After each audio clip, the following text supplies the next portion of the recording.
Being recorded. Great, so welcome everyone. Thank you all so much for joining me this evening for this wonderful artist talk and poetry reading with our current guest curator here at the John Wesley Powell River History Museum in Green River, Utah. This talk is going to be on our current rotating exhibition here at the museum entitled Footprints of Water. And this exhibit will be here on display at the museum through June 11th. And we have a number of rotating artist exhibitions that come through the museum on a pretty regular basis. We probably host 2 or 3 a year. And so Deborah is going to be here through June, and we're really excited to have her. She's one of our regular participants in our annual Canyon River Runners Art Show, which is a community art show that we put together every spring, every March. And it was my pleasure, and I'm just so excited to work with her on doing a solo exhibition here at the museum. So I'm Candace Cravens, and I'm the director of the museum. And I'm really happy to have you all here this evening. And again, please use the chat function if you've got any questions or comments throughout the presentation. I'm going to briefly introduce Deborah and some of the amazing work she has done in the past and is doing today, as well as drop in a couple of links in the chat where you can explore some of her work. So known for her intimate scenes of the Red Rock, rivers, and mountains of the Colorado Plateau, Deborah Hughes has recently expanded her camera work to include impressionist and abstract images of those same subjects, utilizing long exposure, camera movement, multiple exposure, and combinations of those techniques. With unique textures and a vibrant palette created in camera, she invites the viewer to see and feel beyond traditional landscapes, and to seek out their own personal vision of the desert. As a result of her self-confinement during the last several months, Deborah expanded her pen and ink work to include abstract and pointillist imagery. She utilizes the motifs, patterns, and metaphors of local rock art and geologic formations to craft evocative scenes that depict her interconnectedness with the desert landscape and the evolution of the landscape of her life. Deborah lives in LaSalle with her husband, Robert, Sal the dog, and Gertrude the cat. She has 3 sons, 13 grandchildren, and 4 great-grandchildren, all of whom are the greatest art projects of her life. And without further ado, I will turn it over to you, Deborah. Thank you so much, Candace. And thank you all for joining me this evening for a wander around the Colorado Plateau, tracking the footprints of water through poetry, photography, and art. I would also like to thank the great staff at the John Wesley Powell River History Museum for their support and assistance in the creation of this artist talk and my exhibition, which runs through June 11th, as mentioned, and my granddaughters, Charisma, Lenona, and Clarissa, for helping me fine-tune this presentation. As mentioned, if you have questions during the talk, please note them in the chat section, and I will attempt to answer them at the end. As your guide in tracking the footprints of water, I will begin with a brief introduction to the water I am. From the broken water of my mother's womb, to a diver on the high school swim team and lifeguard at the city pool, to the broken waters of my 3 sons by the time I turned 22, into the eddies of higher learning and a swim with the accounting sharks in San Diego, a fish study river trip on the Grand Canyon, a move to Moab as a camp host with a calculator along the Colorado River, more river trips, one with a flip, a flash flood in Grand Gulch, the slips and upendings on ice. These are the elements of my life. Now, from the wave crest of advanced age, I've come to see that my greatest artworks are the watercolors who are my sons, their children, and their children's children. But despite my age, I'm not ready for a GoPro strapped to a rocking chair. Let's begin our journey. As with any expedition into unknown waters, a map reading is in order. The map of this exhibit is loosely organized around the concept of the water cycle, beginning with rain, followed by ice, lakes, pools, the Colorado River and its tributaries, mud, decomposition, condensation, and ending with a pen and ink artwork and some thoughts that bring the water we are into the picture. Each group of photographs is accompanied by a poem, followed by a brief story and/or thoughts on a bit of science, a bit of philosophy, a bit of history, and/or a sharing of my artistic interpretations related to the water form. If you visit the exhibition in person, I have included an audible QR code on each poem displayed, so you can listen to me reading the poem while you follow along or choose to view the photographs for that particular topic. This map does not provide specific location details to respect the privacy of sensitive areas. You can find similar scenes and photographic opportunities in a multitude of places where you can explore and practice your own personal creative vision. All the images presented here have been collected from my hikes around the Colorado Plateau.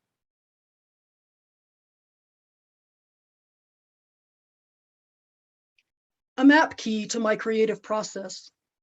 This collection of images was created around the question of my personal philosophy. What if? What if I look at a scene from an unusual angle? What if I just include a slice of the subject? What if I move my camera or stack it with another image using multiple exposure? My photography practice and techniques are not about traveling to faraway places, purchasing specific gear, or attending workshops. My photography and art are the result of wandering and wondering around the desert, and I choose my gear to facilitate those ends. I recently replied to a request to reveal what gear I used with my feet, my eyes, and a camera, in that order. Color, form, and abstraction are what I use to stir the light that finds its way to my camera's sensor. A preamble to my poetry. My written words are one way of chronicling impressions that surface when I'm meandering around in the desert. Sometimes a photo is a prompt to a poem. Sometimes the words prompt a photo. My poems are not judgments or appeals to see the world my way or to promote adoption of any specific point of view. During their composition, I attempt to question or crack open my own perceptions and beliefs. By sharing them, I offer the reader, listener, an opportunity to ponder their own footprints, to delight in and consider alternative ways to think and feel and interact with the natural world.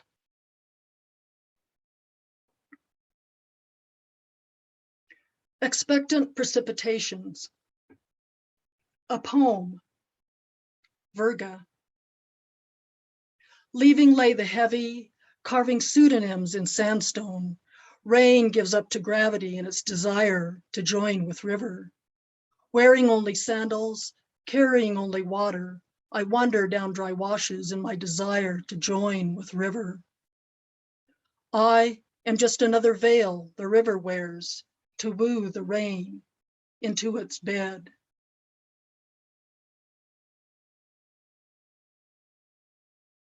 Water's movements in the desert are either not enough or way too much. Winds parch the sandy soils. Summer and fall monsoons create torrents that scour canyons and rearrange vegetation. Living astride the saddle below South Mountain, the southernmost peak in the La Salle Range, between the stirrups of Canyonlands and the Paradox Valley, I have a front row seat to all manner of cloud formations and storm fronts. The footprints of clouds evaporate quickly or gather in dark stacks that can unleash torrents on mesa tops.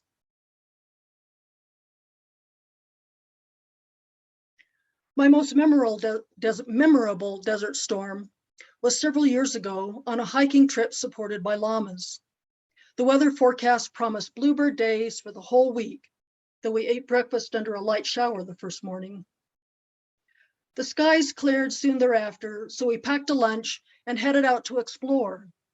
Within an hour, the clouds returned with another, slightly heavier sprinkle, so we scrambled up a talus slope to a small overhang and waited. After the rain stopped, we made our way down to the dry wash, which had turned into a small stream. One of the guides waded across, but by the time he made it to the other side, the water level had risen to just below his knees and was still rising. He decided to hike a ways up the trail to see if he could find a better crossing spot. By the time he returned, the stream was carrying large branches and debris, which made crossing either way dangerous.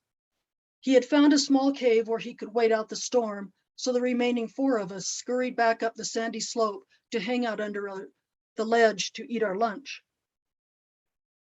It rained and rained and rained some more, with the wind blowing the waterfalls pouring off the cliffs into pinwheels. It rained all night.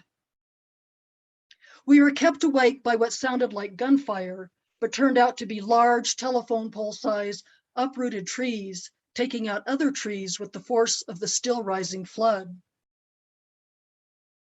The next morning, we ate a breakfast of nuts left over from the previous day's lunch, then cautiously made our way down to the wash and receding water. A tangle of trees, brush, and mud obscured any remnants of the trail, with deep gullies scoured out of side canyons. In some places, we encountered debris left on ledges 30 feet above the wash and tiptoed around several patches of quicksand. After meeting up with the guide on the opposite side of the wash, we made our way back to camp.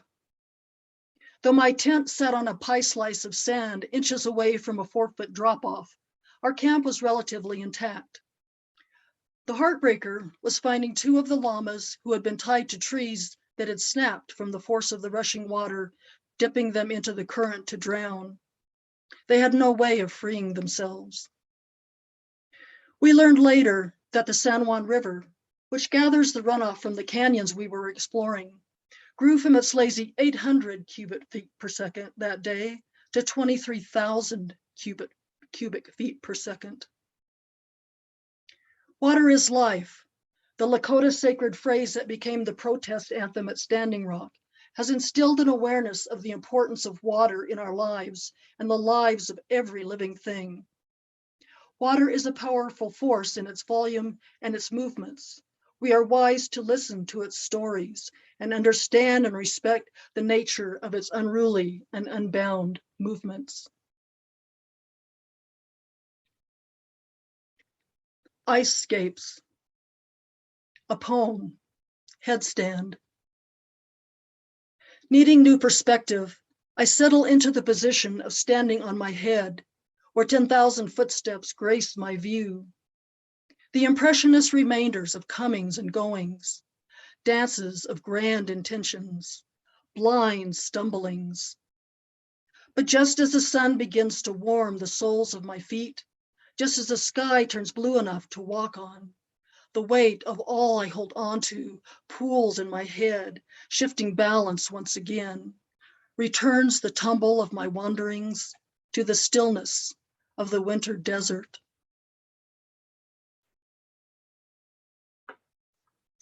If you want to learn more about water and its various forms, I recommend a book by Philip Ball entitled H2O, A Biography of Water. The author takes the reader on a journey through the history of Earth's water cycle using physics, astronomy, chemistry, and tells some of the historical story about water that we as humans have told over eons. In describing the structure of water, he illustrates each H2O molecule as a human figure. Quote, with the hands representing hydrogen atoms and the feet representing lone pairs of electrons that perform a dance, which involves grabbing neighbors by the ankles.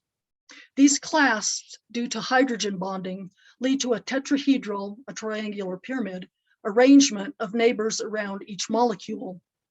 He goes on to describe how the structure of water as fluid, gas, or solid changes based on who and how many are holding on to or letting go of neighboring ankles, and whether the arms and legs remain rigid. This would explain the geometrical forms of some ice structures, but I wouldn't recommend grabbing your neighbor's ankles.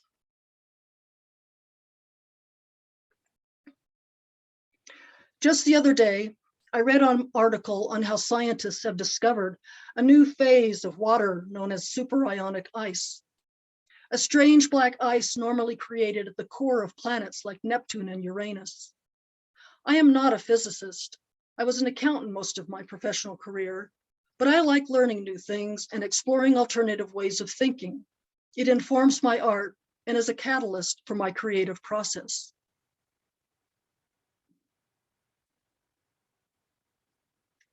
Stilled Waters, a poem, femme fatale. Listening beneath the surface, her gravelly voice never quiet, babbling, bubbling. She channels, floats, levitates, inflated watercraft, 2-foot draft. Reaching flood stage, eddying back, yet never holding back her indelible current.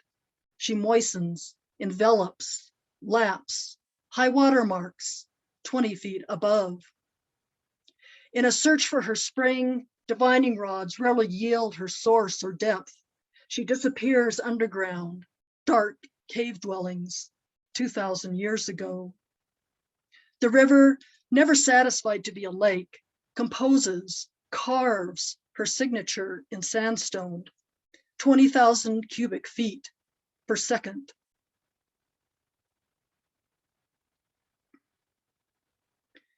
There are a number of small lakes and reservoirs in southern Utah that I like to visit at specific times of year, generally spring and fall, but will venture out in winter if the roads are clear.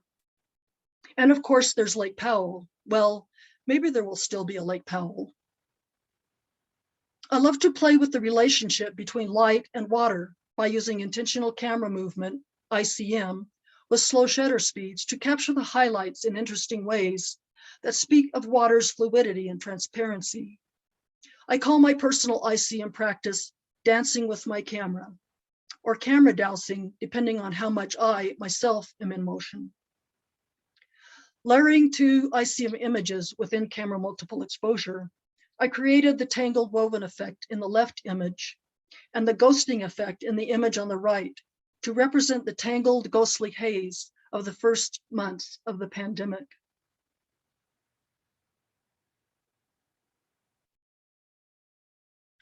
These images were taken at Lake Powell a few years back when lake water was draining from mudflats into the Colorado River. I was initially surprised by the lack of water at this location. The lake had virtually disappeared. The river and its current had become confined to a rush along Red Rock Canyon walls. Sinkholes of otherworldly hues and pools of scum pocked the flats where the lake had been. I decided to venture out across the cracked mud expanse to the river and soon found myself walking on cylinders of sticky clay, like stout stilts that jiggled when stepped on. I stayed far back from the edge of the river as I could hear large chunks of hardened sand regularly calve off the bank's rim to the current 10 feet below.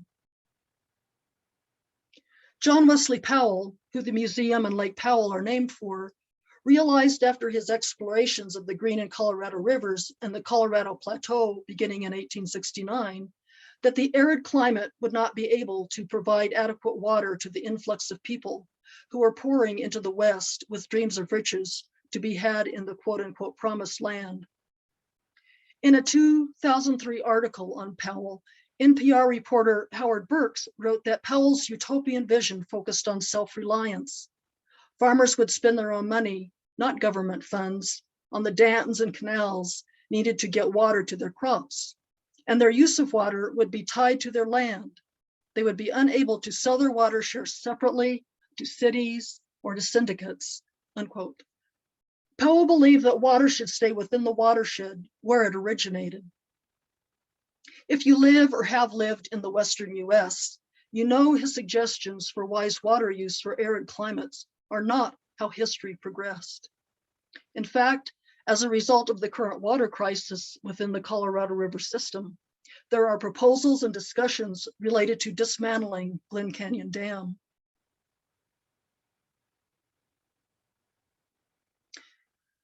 There are tough choices about water use that each of us will likely be making within our lifetimes.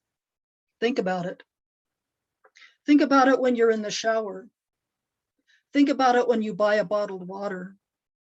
Think about it when you splash in a pool, run rivers, or walk on the beach. Think about where it comes from, where it goes, and how each of us individually affect the quality, flow, and quantity of water.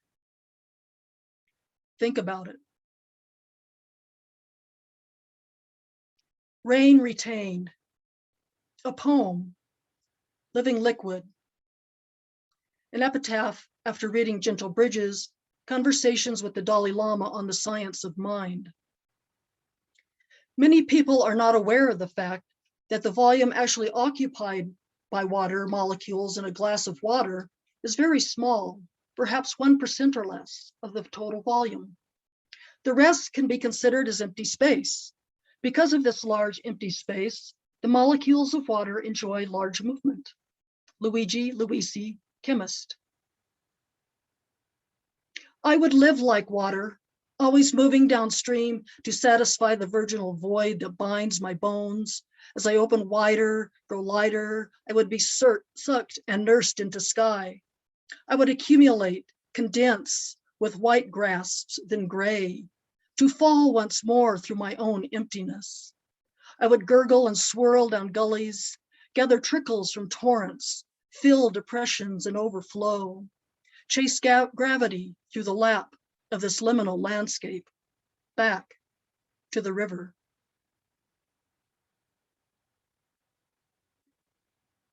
I love to go out hiking with my camera after a rainstorm. I am more careful these days, though, with planning for and when and where to go and not go. It's the small water scenes that catch my eye. Water ripples, small pools and puddles in the shadows, or the golden reflections of afternoon light on red rock cliffs.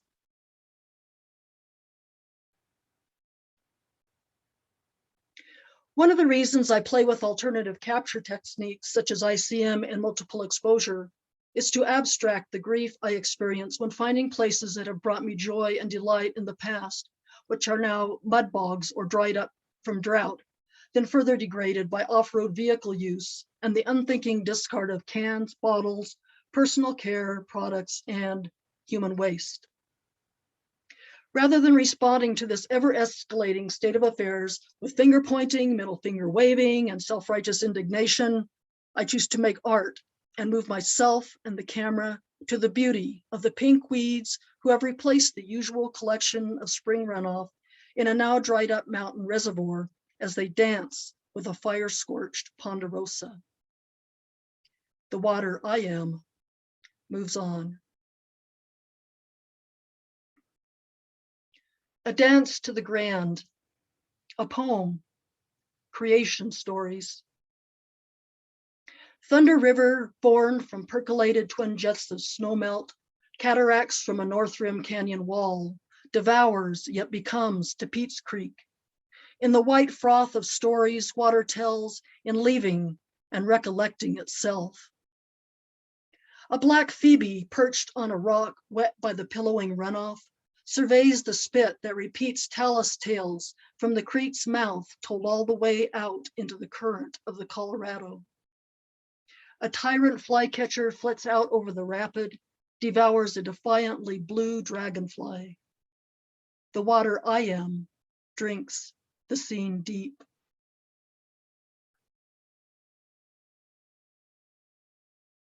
When I first moved to Moab, I lived in a small trailer along the Colorado River as a camp host. I learned the seasons of the river, the rushing high water of spring, the slow float of summer, the yin and yang levels of flash floods in fall, and the shushing of winter ice as it left and moved back together with itself. I met people from all over the world who had come to visit arches and canyonlands. Some would float the daily river section to cool off. I enjoyed getting to meet people from different lifeways who would drive into the campground during the night, set up camp, then wake up in the morning to the light and their gaze bouncing off the Red Rock Canyon walls.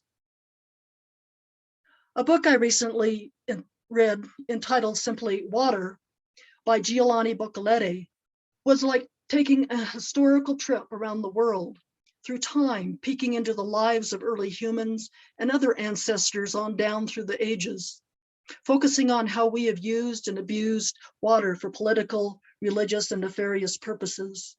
It's enlightening to see how the arc of history repeats itself, particularly with respect to the development of water systems and our attempts to lasso water's movements in desert environments clear back to Mesopotamia and the Fertile Crescent, when humans stepped out of their wandering ways into agriculture.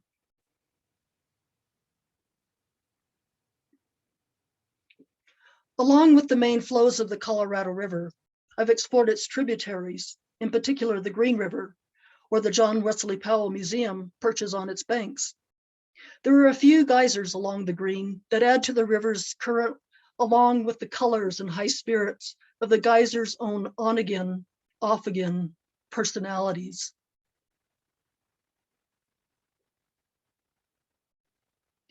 I like to play with the layering and confluence of ripples and reflections where the current of the two rivers meet in their dance to the grand.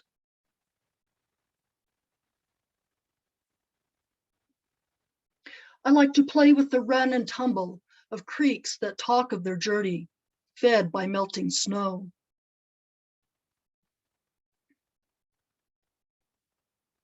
I like to I like to bathe in the late winter light, reflecting on the cold, slow currents of the Colorado River. I've accepted the Colorado River's proposal to join a great blue heron as it heads down the Grand Canyon 4 times. Each trip was a ceremony of engagement with the lifeways of water. My first trip was as a volunteer on a biological study of the humpback chub, which was at that time considered an endangered species, but was downlisted last year to threatened. Scientists along the trip surgically implanted radio transmitters into the chub and released them into the Colorado River, then used telemetry and triangulation for tracking their movements. We followed them up the Little Colorado River, which is their main hangout and spawning locale, particularly after Glen Canyon Dam was built. The fish like the warmer flows of the LTR rather than those released from the depths of the waters behind the dam, which stunt their growth and decrease annual spawns. During the trip, I read The Exploration of the Colorado River and Its Canyons by John Wesley Powell, which brought to life the human and natural history, geography, and geology of the canyon.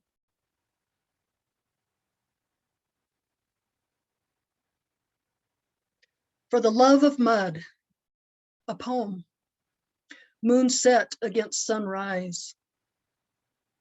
My cheeks blushed with red canyon rims at first light, my lips painted with the blatant slake of cactus flower, my toenails brushed with river mud, trail dust, sandburrs, my hidden valleys and folds perfumed with salt cedar and sagebrush after an August rain, my skin pancaked with the dark thirst beneath,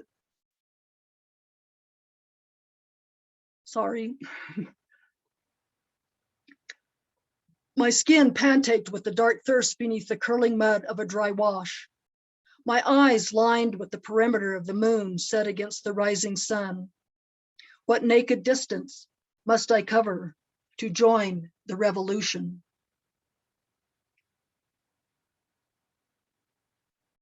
Along with ice, the footprints of water imprinted in mud are for me the most conspicuous and creative evidence of water's recent visits to the desert. There are special spots I found along the banks of rivers that never fail to delight, unless a destructive flash flood has rearranged the vegetation and sometimes the riverbed itself. A few years back, a lightning strike set a forest fire 3 miles away from our home. A storm centered over the burn site a few days later scoured out a small canyon that funnels runoff from the La Salle Mountains into the Colorado River. I hiked into the canyon the next day and found a sleek midnight mud that made the rock's vegetation appear to be coated with dark chocolate. No, I didn't take a bite.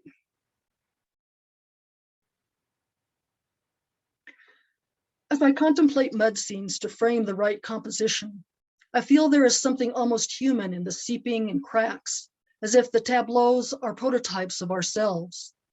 Sometimes I see these arrangements at the time of their capture, but mostly their names come to me when post-processing and I'm intimately massaging the image up close and personal.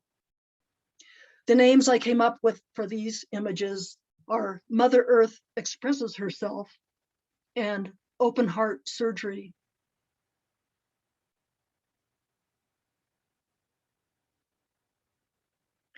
I am attracted to the undulations left by water as it evaporates and or is buffeted by the wind. Water changes everything in its path, both in its lack and in its rages. In its interaction with the elements of different types of soil, it paints scenes with the hues of other worlds.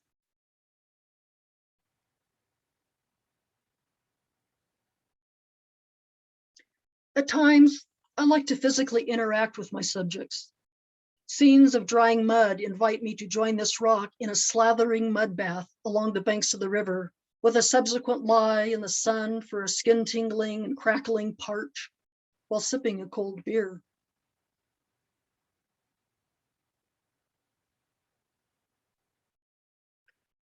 Kaleidoscope of decomposition, a poem, becoming what's left.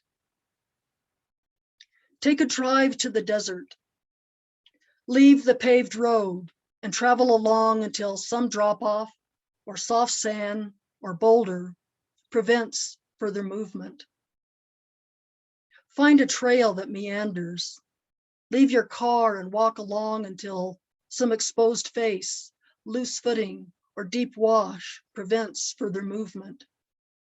Follow deer tracks up through the rocks.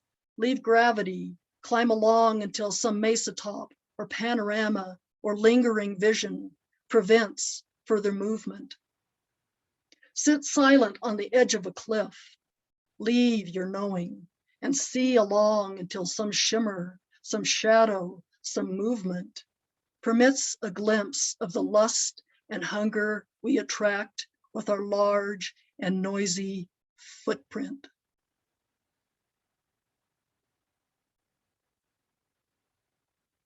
I used to have a kaleidoscope made of wood with a glass ball at the end of the cylinder rather than a collection of twisting baubles. I bought it on a whim after playing around with it in a specialty toy store. As I gazed through its prisms, the image changed based on where I pointed the tube. A person, a ceiling, a window, which were fragmented into geometric slivers of light and color. As I pointed the tube at the toys in the store, I was struck by the realization that to make a change in my life, I simply needed to rearrange the shards that kept needling me and change my point of view. Take a leap up, take a step down, turn around, see differently.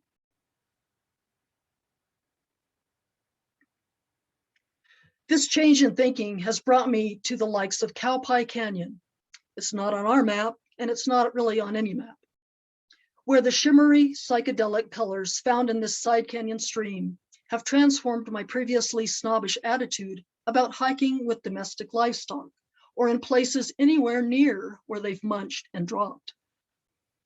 When I found these otherworldly scenes of decomposing leaves, the pools where they were most prevalent appeared more sizable and vibrant than the small occasional spots I had encountered previously.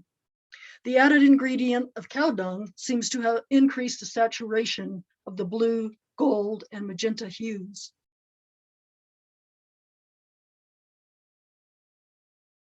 When encountering these vivid liquid mercury-like creations, I often feel like I've stumbled back in time to witness a collaborative painting between Monet and Kandinsky, one arguing for moody colors and impressions of reality, the other for bold colors and abstraction of reality. With photography, I can play with both in the same image, in the initial composition of the scene and in the subsequent tweaking of subtle hues and contrasts with development software. Now, on my hikes down Cowie Canyons, I'm willing to avert my eyes and my steps from the cow pies to find the eye candy.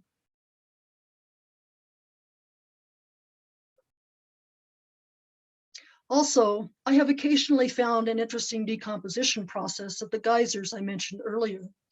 These cold water geysers create amazing travertine, as well as their own palette and techniques for painting watercolor washes of decaying leaves.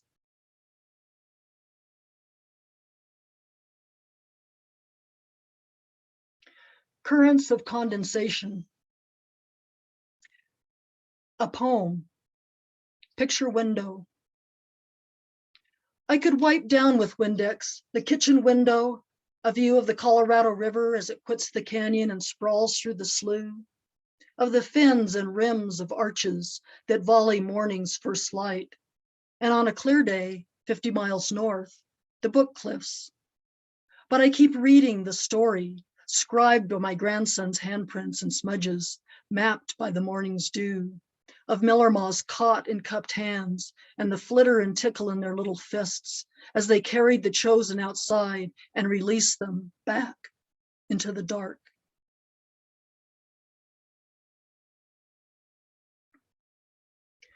During the first year of the pandemic, I used my backdoor window as a canvas to begin my day with light and curiosity.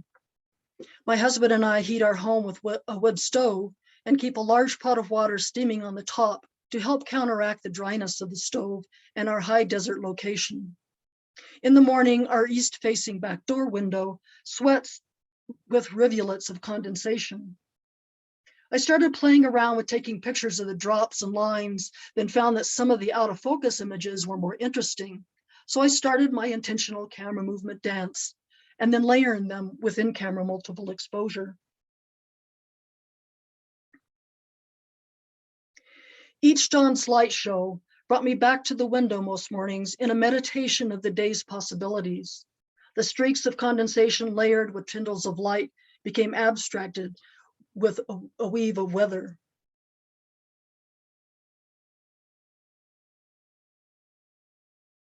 I was particularly delighted by the gossamer threads of late morning light as it crisscrossed the window with my camera movements. And the pearly hues and beads of light that strung themselves across my camera sensor. Yum.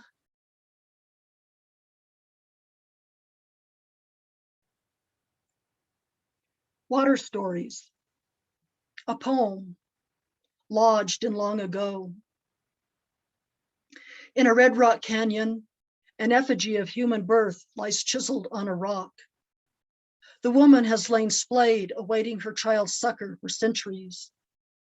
Each year, the sun heats the scene untouchable. Rains wash down the bearer and the born. Ice creeps into all the crevices. The wind leaves no word. The story's etched and lodged in long ago, yet the woman's arms remain open.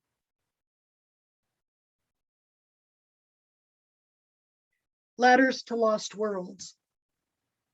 This pen and ink piece was conceived during the dark nights of 2020 when I felt both fortunate for our isolated lifestyle, a full freezer and a garden, yet heartsick at the travel restrictions that canceled planned visits to my sons and grandchildren.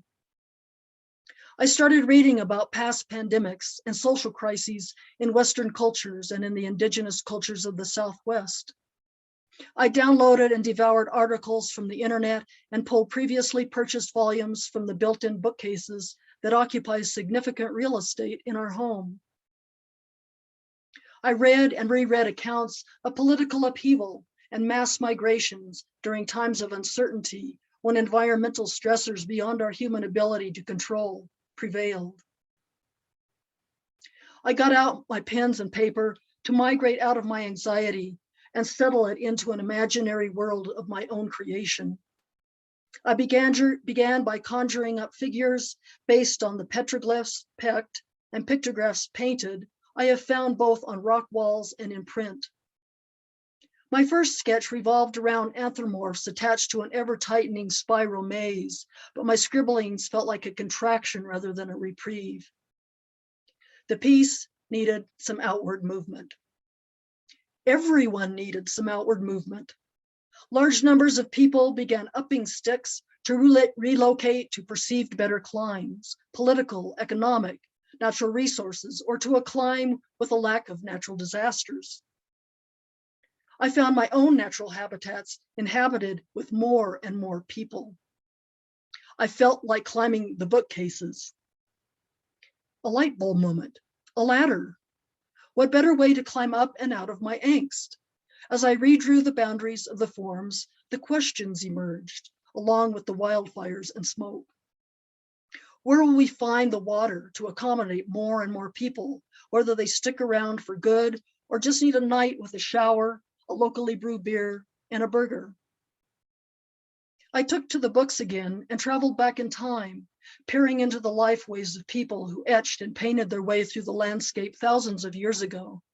I read of diasporas of indigenous clans caused by environmental and or political stress, followed by returns years or sometimes generations later when water sources recharged. This was the rung I was looking for. These people knew how to read water. They used environmental signs and their own senses to make decisions about whether a particular spot could support their families rather than searching for a strong Wi-Fi signal and a Google link. They had lost their world temporarily, but knew how to find and follow the footprints of water. When I started organizing this exhibition, I stood in front of ladders to lost worlds, checking for nicks on the frame and smudges on the glass that needed attention. I reflected again on the ladder and realized that during its construction, I had only considered a one-way movement, up. Rethinking my earlier assessment, I realized the ladder also enables a way down, a way back, figuratively, mentally, and culturally. As much and maybe more than just a way out of where we find ourselves in this seeming drought of possibilities. As you leave this presentation and its focus on the rivers and waterways of the Colorado Plateau, I offer one last poem print to take with you. And may the water you are flow. Canyon Spring with pictograph. A masked face peers down from its perch on the rock face of a ruin. Though blindfolded and gagged by time against revelation, it asks you the same questions. What brought you here and where are you going? The answer lies outside your GPS, in the fragile footsteps that brought you here and the ones you make in leaving. Thank you.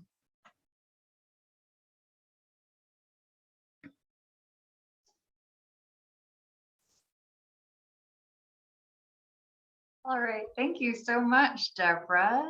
Thank you. That was fabulous. I'll go ahead and see if we've got any questions in the chat, or if you would prefer to unmute and ask your question in person, we can do that as well. So let me go ahead and just switch a few things here. Awesome. I see lots of positive bravos and amazings in the chat here. So thank you all for, yeah. Does anybody have any questions?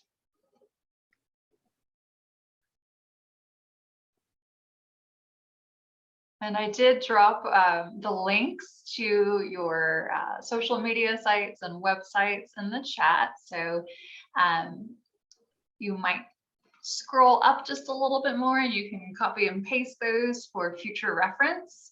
I did want to also mention we have Deborah's books and several of her posters and postcards here for sale in the museum gift shop. So if you're a little local and you want to stop in and check out her exhibit in person and also do a little shopping, we have that available here as well. So we'd be very happy to help out with that.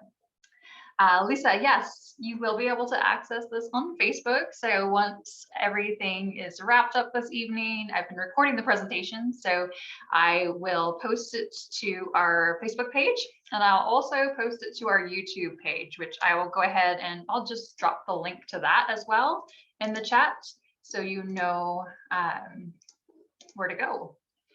I'll put that there. I think just grab that link here, and it should send you right to it. All right, that link should take you to our YouTube page. Someone could possibly test it out and make sure it works.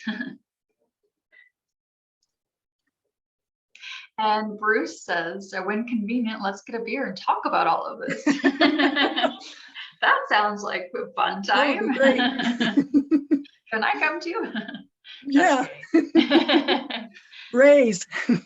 Oh yeah, of course. Does anybody have any questions?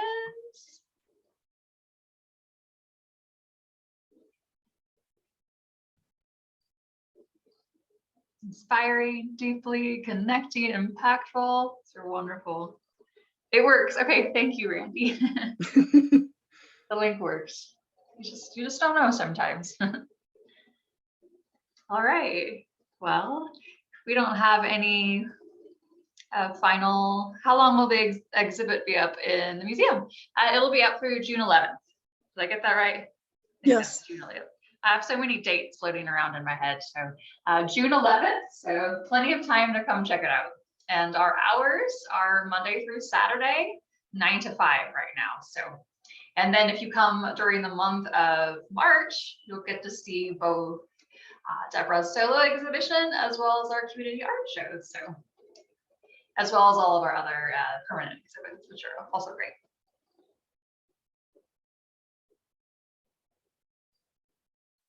Well, I thank everyone for joining me tonight. It's been a little scary. I've only done one of these before, so I appreciate your coming and taking the time to listen to my poems and words. We do have a little a question here in the chat from Bruce. So please speak a bit about the interaction of image to word. Are they all completely separate creations, or do they fuse together somehow?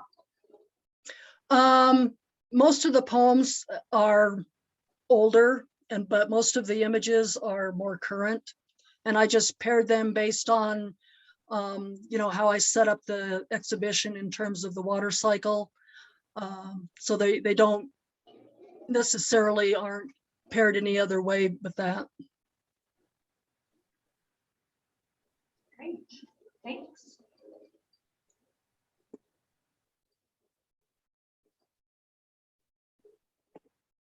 Any more questions from anyone before we wrap up? I want to be respectful of everyone's time this evening.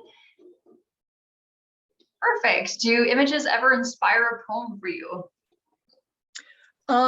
Yes, they do.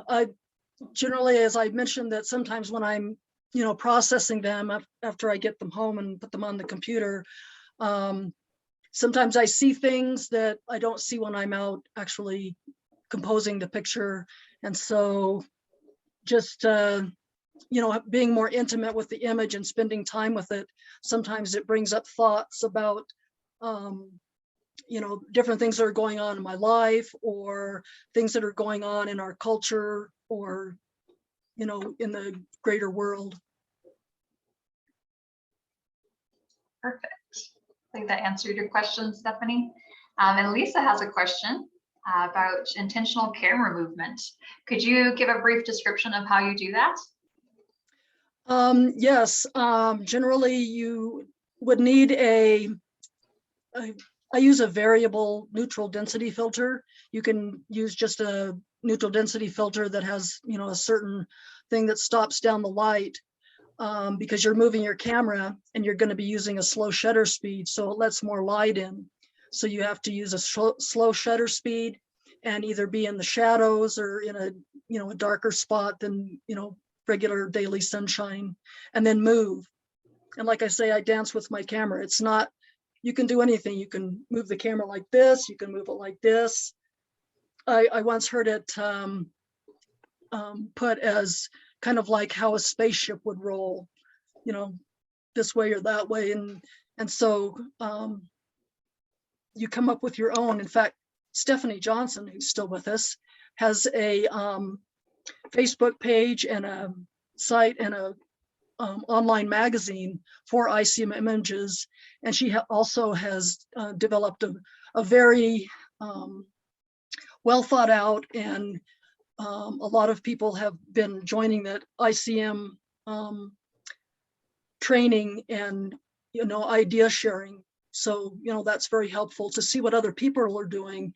And when you post something to the group, you have to tell how you, what kind of image it is, if it's a single shot ICM or whether it's a, layered with multiple exposure in camera, or whether it's layered, in the computer.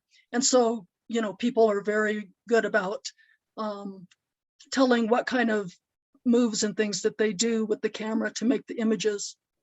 So that's a good resource.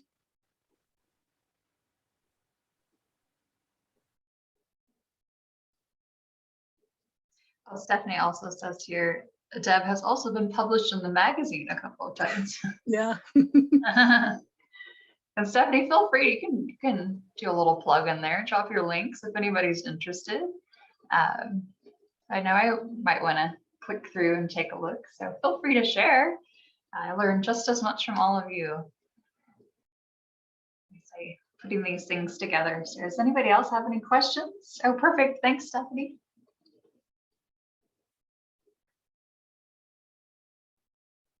All right.